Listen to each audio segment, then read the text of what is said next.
Well, happy Monday, everybody. It is Monday night. Every Monday night, at least for the foreseeable future, we'll be having these nights called Barrier Breaking Mondays. They are intended to provide you with encouragement, with inspiration, with empowerment to help you overcome obstacles and to help you become a barrier breaker. Each and every week, we've had a different kind of experience. I believe tonight is going to be a transformative one for you. I want to give you all a moment to do me a favor and share this, to like this, to be prepared to engage in the comments. We would love to know who's watching, where you're watching from. We would love just for you to be engaged tonight. I'm extremely grateful and excited about our guest tonight. And I want to say thank you as well to all of you all who have been watching for each and every week, or if you just started watching wherever you are. And then I also want to say thank you to the replay crew. Those of you who may watch this back later, you're not watching live, but you are equally as special. You are equally as valued and appreciated. So I want to say thank you to you. It doesn't look like you all are sharing it. I need to make sure we're sharing this so that other people can see it. Sharing it so other people are aware of it. Here we go. Now I'm seeing some love. I need to make sure you're sharing this. Why do I care about you sharing it? I care for this reason. Our mission, one of what I believe is my life's unique missions, is to help reach as many people as possible. That's not everybody's wheelhouse. I do feel like that's part of my unique assignment, is to reach as many as I can, not because of anything that I have, but because of some of the influence, because of some of the relationships that have been built. I believe that we overcome through exposure of other people and through hearing about shared testimonies from other people. And that's what these barrier breaking Monday nights are about. It's about a chance for you to be exposed. I believe that we can only overcome to a degree of our exposure. You only believe to a degree based upon what you've seen before you. So these nights are nights about exposure. They're nights of encouragement. If we're going to be honest, it gets tough in this thing called life. So you get to hear from people, you get to hear from myself, but you get to hear from other people as well that can share from their unique experiences about what they've had to overcome. Because ultimately what you discover and what you have heard these last 3 weeks, and I believe you will hear tonight, is that if you keep going, if you resolve to not quit, if you make a decision to continue to persevere, you will see the fruit of your labor. And if you're anything like those who we've had on the past several weeks, most of what you do, or none of what you should do, is actually for you in the first place. Everybody who's been on is a servant at heart. And everything that we talk about on these nights ultimately talks about how it is we can use our gifts, our skills, and our talents to overcome obstacles, but ultimately to help somebody else behind us. And so with no further ado, I want to jump right into the conversation. I see some of the constituents of Broadview hopping on, commenting already. And so I want to go ahead and bring on none other than someone who has been an incredible inspiration and encouragement to me, Mayor Katrina Thompson, the mayor of the village of Broadview. We're going to go ahead and bring her on. Thank you so much for being on with us tonight, Mayor. It's my pleasure. Thank you for having me. Absolutely. Absolutely. Well, every week has been a different expression around this same idea. It's about becoming a barrier breaker in some way, shape, or form. The reality of it is all of us have obstacles. All of us have challenges. Some are shared in a sense of, shared injustices or shared challenges. And some are incredibly unique to us as individuals and or whatever we may do in our respective roles. But I say thank you for saying yes to being on tonight. And again, some are going to watch this live, but they stay on all of our channels. So some are going to watch this back on a replay. So whatever it is that you feel led to share, I'm going to ask some questions. I'm going to introduce you, ask some questions, but I want you to know that just like any other forum, that I appreciate you, I value you, and feel as free to be as you are. That's why I have you on here tonight. So I want to say thank you for it. Before I introduce you, is there anybody you would like to give a special shout out to, or say thank you for them being on, whether they're watching now or watch this back later? Oh, yeah, sure. Absolutely. To my brother, Ronald Bronax in Inglewood, California. My parents, Diane and Johnny Jenkins, they live in Bellwood, and my daughter, Sydney. So that's so awesome. It's going to be a fun conversation. I'm looking forward to it. Well, let me go ahead and introduce you so we can go ahead and jump right into these questions. Listen, for those who do not know who Mayor Thompson is, it's why I read these bios, is because sometimes we take for granted that people understand the value of some of the people we have serving our communities. Like, I really am discovering, even over these last 4 weeks, that sometimes we know a little bit about some of the people serving our communities, but we don't understand the value of the people that God has given to us serving our communities. And so I want to read your bio because I think it's incredible. I'm sure it doesn't speak to the breadth of who you are in its entirety, but I think it does give a bit of clarity to some people about how much of an asset you are to Broadview, but also to just the proviso and greater Chicagoland area. So it says that Mayor Thompson was elected the 6th mayor in the village of Broadview on April 4th, 2017. Katrina Thompson became the first African-American female mayor of Broadview, which is huge in this Women's History Month and on this International Women's Day. Wow. And prior to becoming the mayor, she served as the executive director of the West Humble Park Development Council, served as the executive director of the Broadview Park District, as head of the West Humble Park Development Council. She led strategic planning, communication, fundraising, organizational management. This isn't in there, but let me say that my sister is no joke. That was me. She fully embraces the power of partnership and building alliances as mayor with the village of Broadview community. She has partner with major stakeholders within Broadview and the surrounding communities, the city of Chicago and the state of Illinois. She's met any challenge she had with the best answer and the solution that she could bring to the community. And she has striven and done everything she could to meet the basic needs of the citizens of Broadview. And I'm going to go as far as say the greater Chicagoland area. She continues to provide a safe space where people feel included and they truly belong. Something else that is incredibly noteworthy is that she is legendary for her commitment to pre-K through 12 education, schools, family, and children living in poverty, as well as children with special needs. For her dedication, community involvement, and public service, she's received numerous commendations, awards, recognitions, including everybody, the Chicago Defender Woman of Excellence Award in 2017, and in 2019, she was an executive fellow at the Erickson Institute McCormick Foundation. Mayor Thompson is also, she's not just the village of Broadview's mayor, she's also the president of the Proviso Municipal League of Mayors, where she serves on the executive committee as the legislative at the West Central Municipal League. She serves on several boards, including the Triton College Foundation Board, Village of Oak Park Board, the co-chair of the Broadview Westchester Water Agency, as well as the Cook County Land Bank Board of Directors. And I'm sure that bio still does not do justice to everything that she does, as she does everything that I believe she can to serve her God and to serve her people. And with no further ado, I have the privilege. Y'all do me a favor, go ahead and like. You can't clap loudly for we to hear you, but you can like, you can show some love, you can show some hearts in the chat for, again, none other than Katrina Thompson, mayor of the village of Broadview. Mayor, thank you again. I want to jump right in. Could you speak to us just a little bit about who you are? And I'll dive into some questions from there. Just a little bit about, I think the best way to segue from your bio is for you to talk a little bit about who you are. Who am I? So I am a woman of faith, a woman of God. I am a faithful member of Jordan Temple Church. Pastor Stephen Richardson is my pastor. I'm a mother, I'm a daughter, and I'm a Black woman. And so I say that unapologetically. You know, I am a person, I have feelings, I have emotions just like we all do. But I am caring, I'm loving, and I am a unifier. That's so awesome. I love it. I love it. If you could tell us a little bit about your educational background. I think that's something that many aren't aware of. And I had a chance to hear you talk about a little bit before. Talk about a little bit just kind of your educational background. So I grew up in a public school system in Inglewood, California, and then I graduated high school, and then from there I went on to college.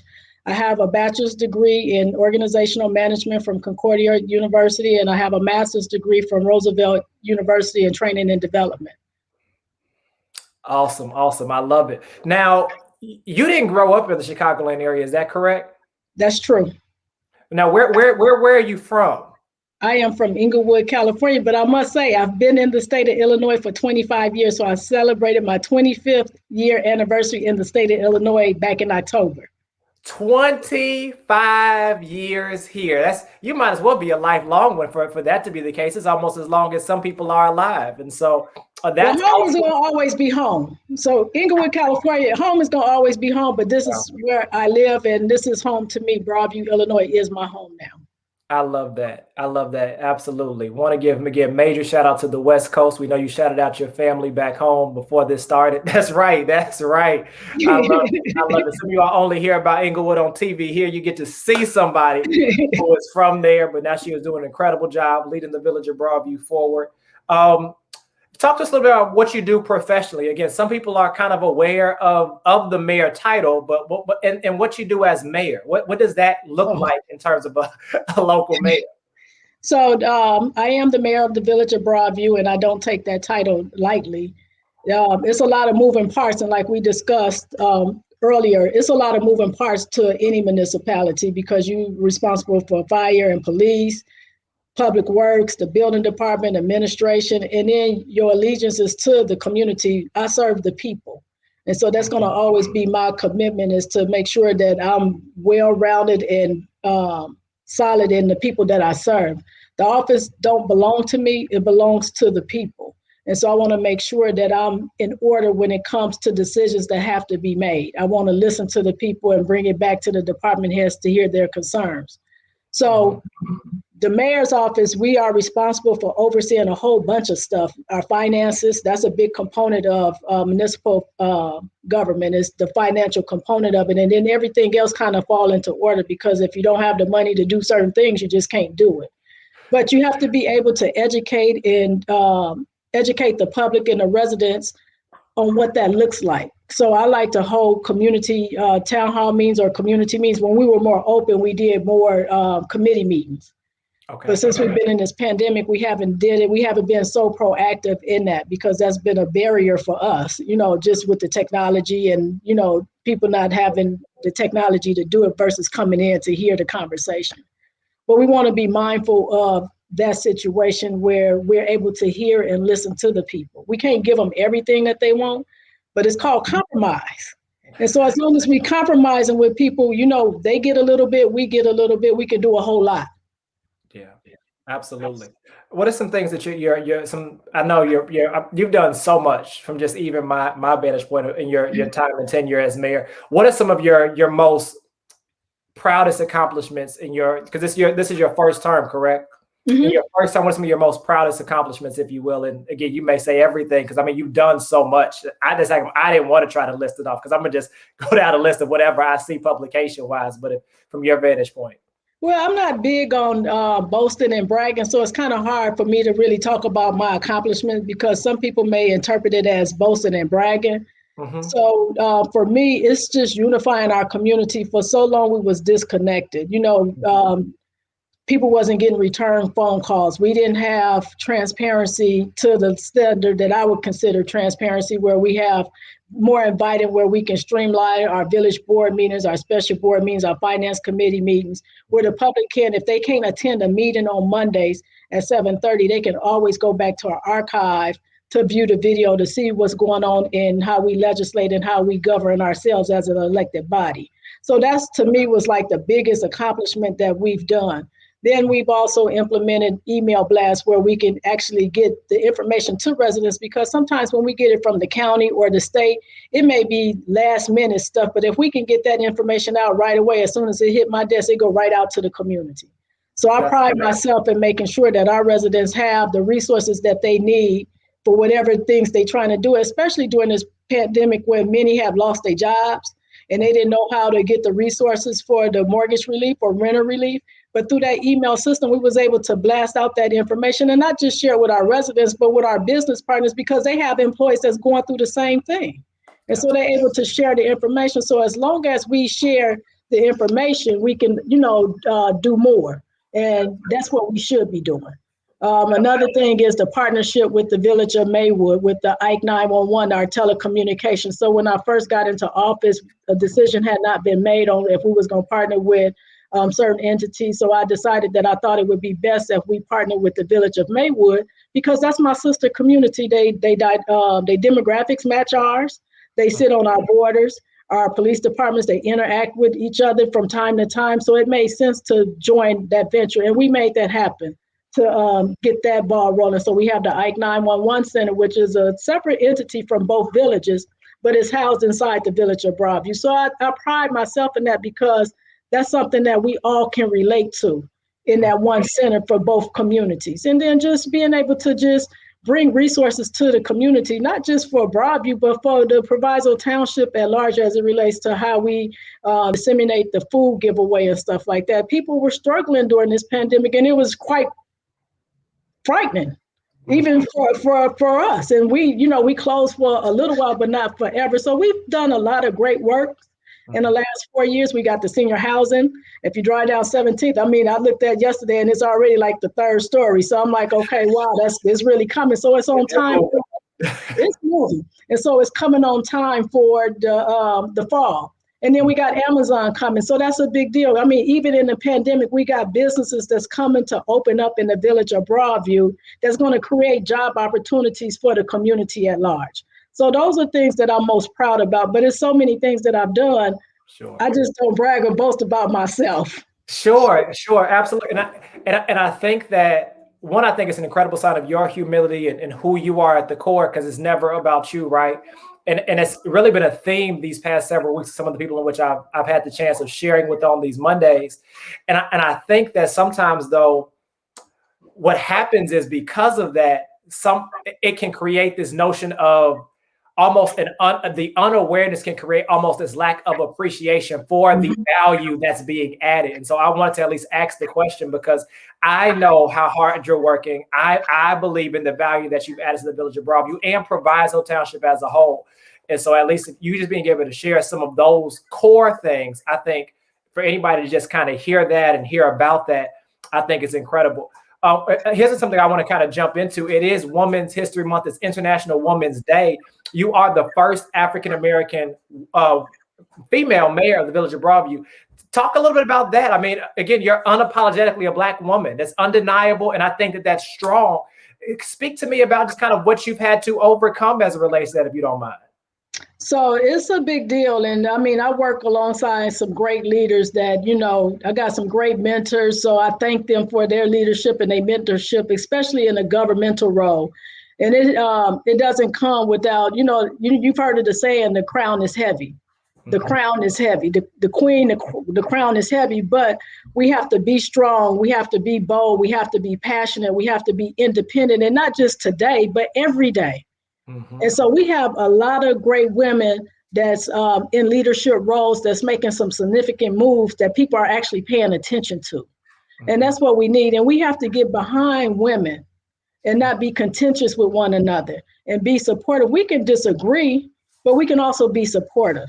Like I said, I work even in the village of Broadview. I work alongside some great women leadership, like my village administrator, Letisa Jones. She's the first Black woman to hold that seat. Actually, it's the seat that was created under my administration to have a village administrator, because we didn't have that component to the village.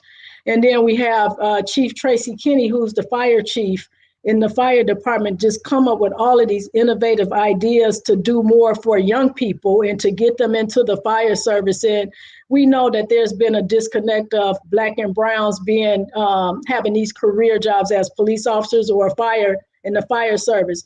But she's coming up with ideas on how we can transform to get more Black kids involved in the fire service industry, because it's a lucrative career. If you make it to retirement, it's a lucrative career. But guess what? We don't talk about it, we don't educate it, and we don't promote it.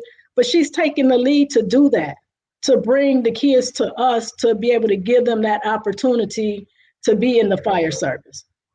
So I'm happy with the women that's in my circle. I am. I have some fabulous women in my circle, the Bad Sisters. They are just awesome. Y'all rock it out. Yeah, and Bad Sisters don't mean bad. Bad Sisters mean blessed and delivered, because we've been blessed and we've been delivered from something because God gave us that gift. I love it. I love it. And you all make it clear. You all kick it. You all and again, we were talking backstage before this started on I feel like you give a master class for those who watch.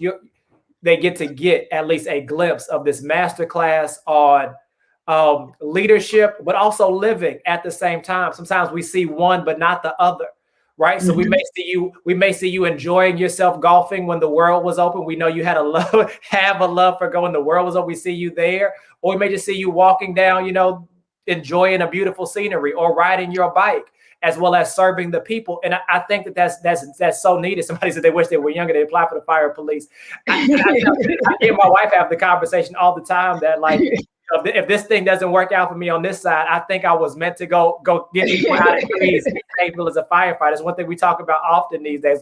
We were talking, they were like, I think the village of Broadview is actually looking again. If you want to step out there and do it. So I think that's incredible, what you've done there and what you're doing there.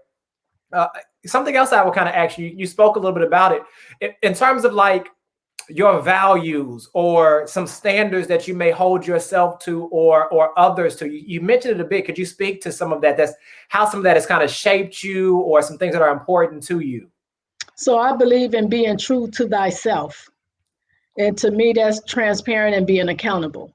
And sometimes being transparent, people have their own definitions of what transparency look like, but transparency is being open. The only thing that I'm not open to is my private life, because being a public servant, everybody want to know all the ins and out about you. But I do believe that I have a right to have a private life. And so I enjoy my private life with the people that I love the most. Now, as it relates to the accountability piece, I think if I cannot hold myself accountable, or if I don't have accountability partners, then it won't work, because everybody just feels, because I am the mayor, I can work magic. And some people do have that mindset that, I'm the mayor, they got the ego and the pride, and I can do this and I can do that. But I think it's important to have conversations with, like, the department heads that I lead with. I bring ideas to them and I get a consensus of what that looks like and how we execute a plan. So I don't make it about me. I make it about how we can better serve the community. That's going to always be first, and God is always going to be first. And I've always said this, even when I ran the first time, my priorities are in order. It's God first, then it's me, then it's my family, and then everybody else after that. Because if I can't worship God, who I love, that has delivered me from so many things, and if I don't take care of me, I can't take care of nobody else. So I always live my life on those priorities: God first, then me, my family, and then everybody else. That's so good. So you said two things that I want you to kind of dig out a little bit. One of them sounds like it's something I've seen you share about at least a bit. Talk about your convictions around self-care. I think that's something that in terms of leadership and service is often neglected, right? And and it's incredibly important, but I don't feel like there's enough people who have influence and platforms that probably get to share with those who need to hear it the most. So talk a little bit about your convictions of self-care. You mentioned it here, but I'd love to hear you kind of dig on it. Yeah, so self-care for me is being able to tell people no. And, and I don't say it like lightly or anything like that, but if I'm able to tell you no and let go and move on, then I'm at peace. But if I toddle with it, or if I ride the fence, or if I ride the fence, both sides of the fence, that's just not healthy. So I believe in having health. That's why I do the word of the day every day, to bring positivity to people, because you never know what a person is going through. But one word can transform a person's day or even their life at some point. So that's why I do the word of the day, because I want to create positivity. Because if we have more negative things taking place, and those that have toxic social medias, I just block them. I do, because I don't want that toxicity to come and to interfere with my peace of mind. And I have a right to that. Even as an elected official, I have a right to have a peace of mind. I have a right to self-care. I have a right to be selfish with me. I have a right to be selfish with my time. But when I give myself to the public, I'm all in, all hands on deck. And I don't waver from that. I'm 1,000% in to make sure that somebody else can smile that day or have a better day than they did that last moment that they had. Absolutely. I love it. I mean, one writer says that self-care is stewardship, right? That if we're It not is. taking care of ourselves, then we can't take We care of other can't. people. And so something else you mentioned, I would love for you just to kind of at least say it again. I've seen you do it, but you do a word of the day every day on Facebook. Mm-hmm. Where did that come from? What made you start doing that? So I've been doing the word of the day probably the last 8 years. Wow. And I do it every single day. And when I get up in the morning, I meditate every day before I get into bed. I still lay in the bed and meditate. But I meditate because I ask God to give me the word that's going to be transformational that day.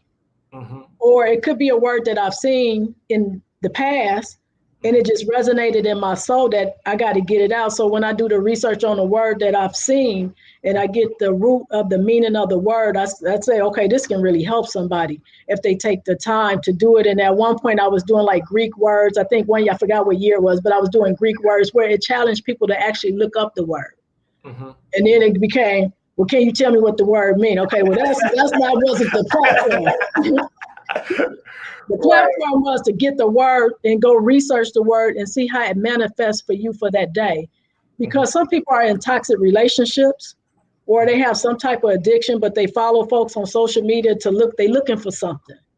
And if I could be that person that can reach them in their toxicity, then let it be me. I want God to use me in the best way that he can. That's why I'm on social media, because it is a platform that people can get accustomed to. And there's a lot of positive stuff that's out on social media, but it's a lot of negativity too. So you got to find balance in how much time you really want to utilize social media. I mean, I don't spend my whole entire day on it, but I do get on it early enough. And from time to time, I check in to see, what's going on. And, it's just a conversation.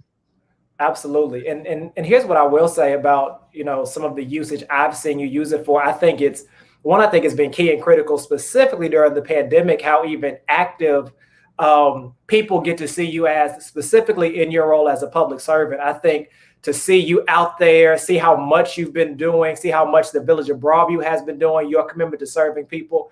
I think that's gotten a chance to kind of, again, for people to know that there are things happening. I see you often in the community, and to see some of those things, and you to use your influence through social media to also share it. You've driven by some of the things we were doing in the community, and you were able to tell. And Broadview residents came. I remember one of our drive-through communions, and you hopped on Facebook Live, and next thing I knew, people were coming to get communion. So the power of social media, the power of intentionally using the influence that you've been given and stewarding it for good, right? I think that's key and critical. You mentioned kind of the name of your sisterhood and the accountability being bad, blessed and delivered. If you could just speak to some of things that maybe you've had to overcome, or you would like to tell somebody about overcoming. This is about overcoming obstacles, breaking barriers. So if there were just something you would want to tell somebody in terms of, this is how you can overcome something, or these are some things in which I wish somebody would have told me or some things somebody may have told you. Some people have mentors. You mentioned you have mentors. Some people haven't had that chance. But if there are some things around overcoming obstacles you would want to share, what would you say? So I'm gonna just, and this is a personal story. This ain't something I read about. This literally happened to me. So when I was at the Broadview Park District, they didn't renew my contract for whatever reasons. They never gave me a reason why they didn't renew the contract. And so I lost my whole income. And I had 2 kids in private school, both of them at St. Joe's High School. My house was going in foreclosure, and I just couldn't make the ends meet. And even trying to get food stamps, I couldn't even get that because they said my unemployment was more than what they can give me for food. So I didn't understand that deal. I had never experienced getting a pink notice from ComEd, late fees and all of that. I never had that experience at it as an adult. But when I lost my job at the Park District, I did. And so for me, I just said, I continue to meditate on even on the words and start studying a little bit more on like what that feel like. And I felt like Job at one point, like, Lord, why me? And then it was come like in my mind, why not you? And then so I just started saying, I got to trust the process. And I can tell you with my bad sisters, they was like, Katrina, here go $1,000. Do something with this. And I couldn't take nothing from them. I told them, no, I can't. I have to go through this process. And I didn't know what that felt like, but it didn't feel good. But I made it through. My house was saved. I ended up getting a job. And so things start looking up and start moving around. And so the only thing I could tell people is you got to trust the process, but you got to talk to people when you're going through a hardship so that they can help you. And I end up reaching out to an old friend of mine that had a relationship with how to get out of the mortgage situation. And I went to court with the bank that I bank at. I went to court and we was going back and forth. And the last court date, the judge, the attorney for the bank said that we need to just go into foreclose because she's not committed. But I had a file like this big. And I told him, I said, no, here go the file. I've been here every time. But I told the judge, I said, you know what? I said, I just started a job and I can't keep coming back and forth to come to court to address these issues. The judge told the attorney to work it out with me. I went out to the foyer and waited for them to write up the paperwork. And it was a lady in there and she sat right next to me. She said, do you want to keep your house? I said, I'm raising my kids in this house and I do. I said, but it's whatever God will is. And she said, you're gonna be able to stay in that house as long as you want to. When I looked up, that lady, I didn't know, it was an angel from God. That lady went, I didn't hear the elevator ding to go up or down. I went to try to find her because I had questions. I didn't know nothing about, none of this process. Right. And she was gone. And I can truly say, when I said I trust the process, the next time I went to court, it had all went away. I wasn't in the rears. The bank brought my mortgage up to current. It just all went away. And I just can't explain it, but I know it's nobody but God. I know that. And I just tell, and even with me being the mayor now, it's a couple of residents that's had situations like I had. But I was able to just tell them what I went through and exactly what I did. And both of those ladies that was going through the same hardship that I went through, they were able to save their homes. They still live here in Broadview. But guess what? If I didn't have the experience or if I didn't go through that hardship, how could I help somebody else come out of it and I'm the mayor? How many people can call their mayors and say, what do I do? All they're going to do is tell you to go find a resource or give you a resource to do. But I can actually have a conversation with them to give them hope that you can keep your house even when it don't feel good. Mm-hmm. No, that's so awesome. I think that's needed.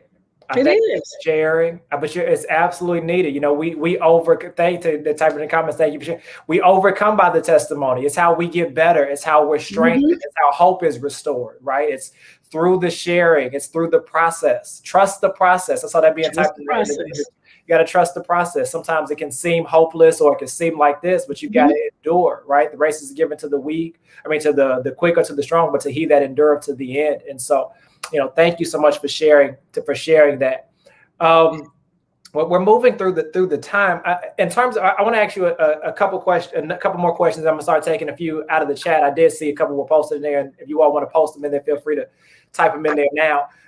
You mentioned the fact that you're a mother as well. If you could speak to how you have balance or work toward. So I've kind of moved out of this notion of work-life balance. And for years, I was trying to figure out what that meant. I've discovered I realized it's more like this reality for those who have a higher level of responsibility. It's more like a work-life tension. You have to find the necessary balance of the tension, not personal balance of the responsibility. If you could speak to that as a mother, as a woman, right? We can't shy away from the reality of the challenges that inherently come with that. If you could speak to that and speak from that, just kind of how you have balanced that or strive to whatever that is for you.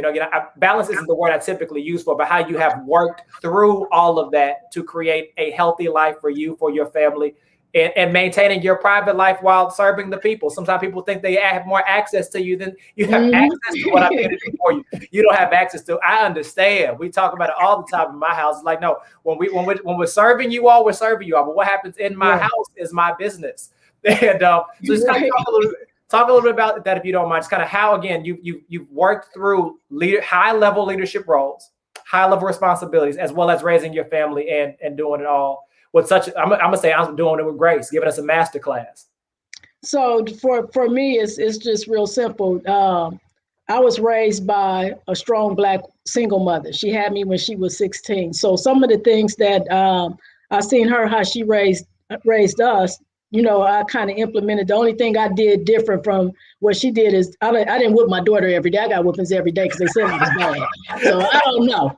I didn't think I was bad, but so I don't do that. But I do think that having an open dialogue, if you have children, to let them know. So my daughter been in the political arena ever since she was 2 years old.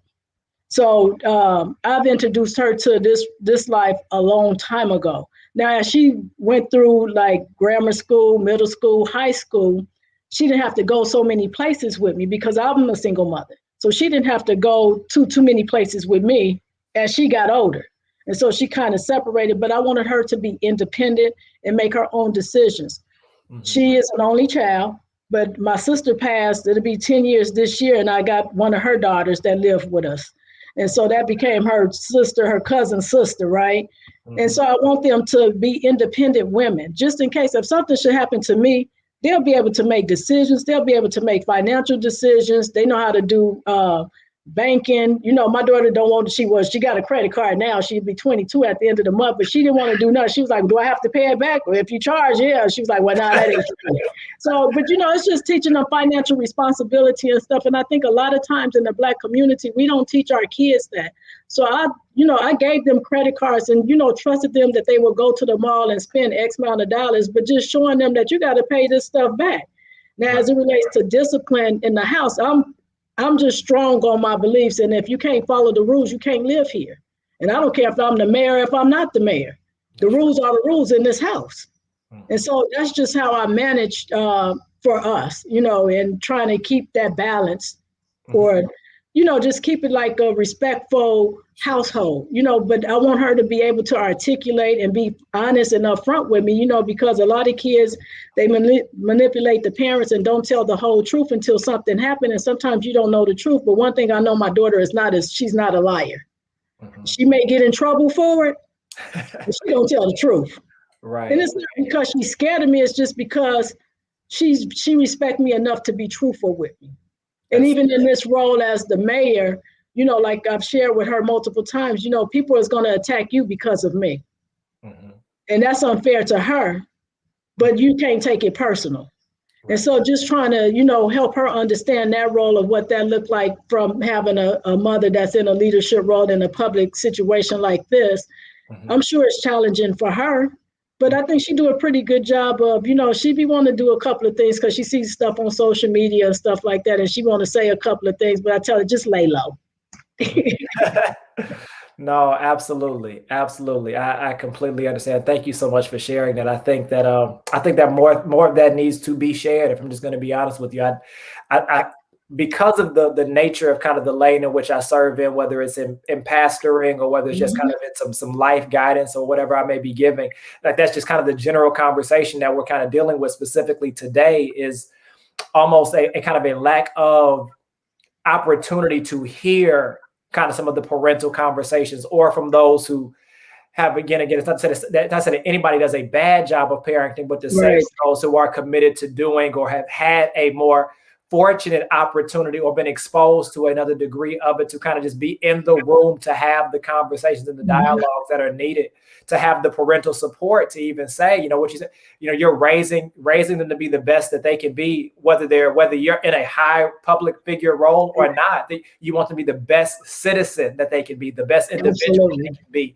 And you said this, you want them to be the best them. It's not the best anybody else, but to really be who they are supposed to be, regardless of what your role may be. So I think that's huge. So thank you for sharing that. Again, it's for those who are watching this live, it's 8:38 and I'm keeping the mayor past the time in which I would try to keep most people who have a busy day. But if you all have any questions, I'd love for you to drop them in the chat. Otherwise, I'll ask her another question and I'll go ahead and let her go in a moment. But I'm sure that you all have something that you would like to know and or ask. But I've got tons for days. But those of you who are watching anything I do, when we're done, we're done. I don't keep anything going because we're missing time. So what I'll ask you this while we wait to see if anyone says anything is, in your opinion, question I ask everybody kind of in their final statements at least is, in your opinion, what is required to really kind of become a barrier breaker or to overcome obstacles? You talked about, hope being the precipice, right? You talked about trusting the process. Is there anything else you would add to that? Or is it just another iteration of that? Well, what do you feel like it takes? I mean, you're enduring it. You're doing it. You're not. It wouldn't be coming from someone who's only thinking about it. You have raised the bar. You have broken the ceiling. You are continuing to take incredible strides and make progress for us as a people, if we're going to be honest, as well as for women everywhere. What would you say? I would just say, just be patient. Sometimes we want things like right now, and trusting the process don't work right now. It's trusting the process, and when the time comes, it's gonna come. But it's a lot of it is being patient and just being mindful of others. Being respectful and having an open ear. You can't always be the one talking. Sometimes you got to be the one listening, and that can be challenging for some people, especially those that know everything. And that's the only thing I can say is just, be patient and trust the process. And the waiting period is hard. It is. The waiting period is hard, but I promise you, if you just stay consistent and you consistent with whatever your need is, and you just ask God to give it to you, he will. But it's not going to be in your time. It's going to be when he wants you to have it. And guess what? And when you get it, you're going to be like, thank you, God. All I had to do is just wait. That's why everything I do, I don't rush to do nothing. I don't. I have a lot of ideas. I mean, I get a lot of ideas from other people, but I'm not in the rush to make a decision, especially the hard decisions that we have to make at this leadership level. I'm not in a rush to make a decision because I want to make sure that I'm hearing it from the right source. Right. And when I get that confirmation, then I know it's time for me to move, strategically on how we move things. That's why I don't get easily. I mean, yeah, sometimes I get perturbed with people, comments and things that they say, but I'm not the one that's going to clap back and say anything because I know the timing is not right, because I trust the process. And when the time is right, God give it to me to deliver the message, and I do. That's so awesome. I'm telling you, for those who do not follow Mayor Katrina Thompson, she gives a master class on life, and honestly, life and leadership. I enjoy watching you from afar. I've been privileged. I count it really a privilege to spend the time I've gotten to spend with you over the course of time. And I consider it a truly an honor and a privilege. I don't take your time for granted. I don't take the work you're doing for granted.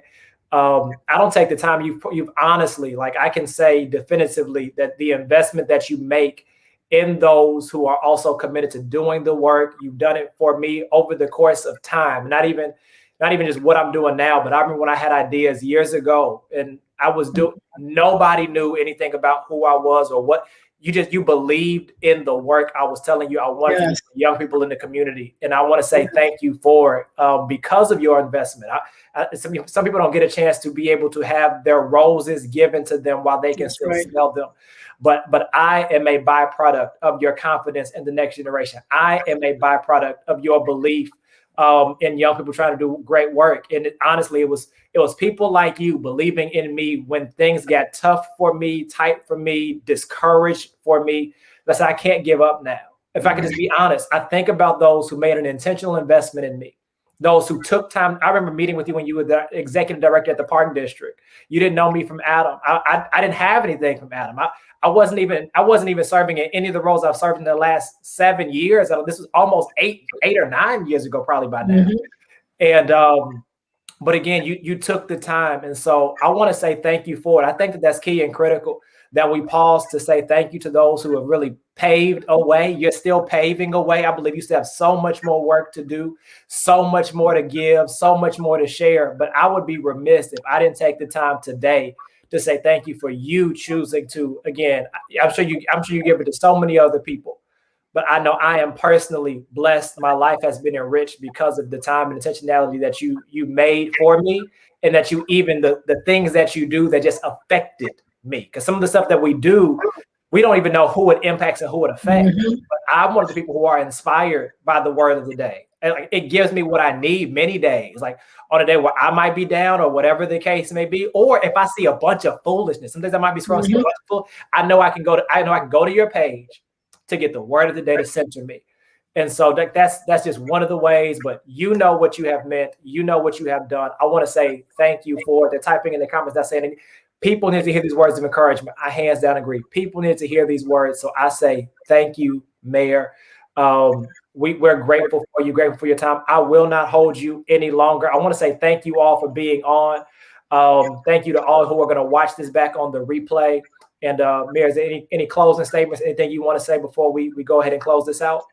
Sure. So I'm running for re-election for 4 more years with the Broadview People's Party, Clerk Kevin McGreer, Trustee Abraham for re-election, and 2 new candidates. Patricia Child-Malabi will be the first Latina, if elected, to serve on the village board, and Sheila Armour. And then I'm supporting 2 candidates for the Broadview Park District, Yara Buchanan and Alicia Johnson. I think they're going to bring a wealth of recreational resources, especially health and wellness component, which I'm very passionate about, with the biking, riding, and bringing community gardens back to the community. So we're asking for your support on April 6th. And I do truly appreciate our friendship, Pastor Matthews. I've told you in the past before, I have a pastor, but you're my second pastor. And so I don't make that a secret with anybody. I mean, even during this pandemic, what Empowerment Church was doing was so historic and just so needed for the community, because we was not in a physical church. And so when Pastor Matthews brought the communion to the streets, that just really inspired me to say, yeah, let's get communion, because it's out here. And we didn't have to be in a church building, and it was a safe environment, and it was social distance, and it got people out, and it was a nice sunny day that day. And so me and my daughter drove over to the location in Bellwood that he hosted the event, and that just really pleased my heart, because you was the only church that was out here still touching the people. And that's what this work is really about, whether we're in a government situation or a state or federal or the faith base. We should be touching the people and meeting them where they are to provide a need that they may have at that any given time. So I really appreciate your leadership in the faith arena, because it means a lot to people that, there's so many negative things that's being said about churches, which, some of it is false, we know, because it is a lot of pastors that's actually doing the work. But you really have boots on the ground. And so I really appreciate that. That meant a lot to me, even during this pandemic. It really signaled that we know that the church is not a building. The church is in the heart and on the streets. So I appreciate that leadership. Thank you. Thank you so much. That's absolutely what our commitment is. And speaking of which, before I let you all go, if you're watching this live or if you're watching this on the replay, if you're watching this before Easter, so the mayor mentioned that Election Day is April 6th, I believe. 2 days before Election Day is the biggest, one of the biggest days in the calendar year, and that's Easter Sunday, Resurrection Sunday. Yeah. And what we're going to be doing for that weekend, Saturday, April 3rd and Sunday, April 4th, we're going to be hosting another drive-in experience. That Saturday, we're going to be doing planning an outdoor movie day for the kids in the community, for kids and families who want to come out. We know we still have to social distance and be responsible, but we're planning an outdoor day for them to be able to either be in their cars, or depending on the weather, they can either sit outside next to the cars, but we're looking forward to that. So I want to make sure you all are saving the date. I'll be giving those locations very soon. And then also that Sunday morning, again, my personal conviction is I don't feel comfortable being back in a building with a massive amount of people. So we'll be bringing church again outside that day, where people can stay in their vehicles, or if it's a nice weather day, get out of their vehicle, but stay by their cars. That'll be Sunday, April 4th. More information about that is forthcoming, but I at least want you all to know, to save the date, since the mayor brought up some of the work that we do on the church and the ministry side that are boots on the ground. That's our commitment. We want to serve people where they are. It's what I really believe. My commitment is to reach people where they are. They shouldn't have to go looking to be served. We should be able to go out and find them where they are and serve them where they are. It's my life's mission. And so I want to say thank you, Mayor. Thank you all for being on. And with no further ado, I'll let you all enjoy your Monday night. Thank you all so very much. And we'll talk with you all later. Thank you, Pastor. I love you. Thank you. Love you back. Bye-bye.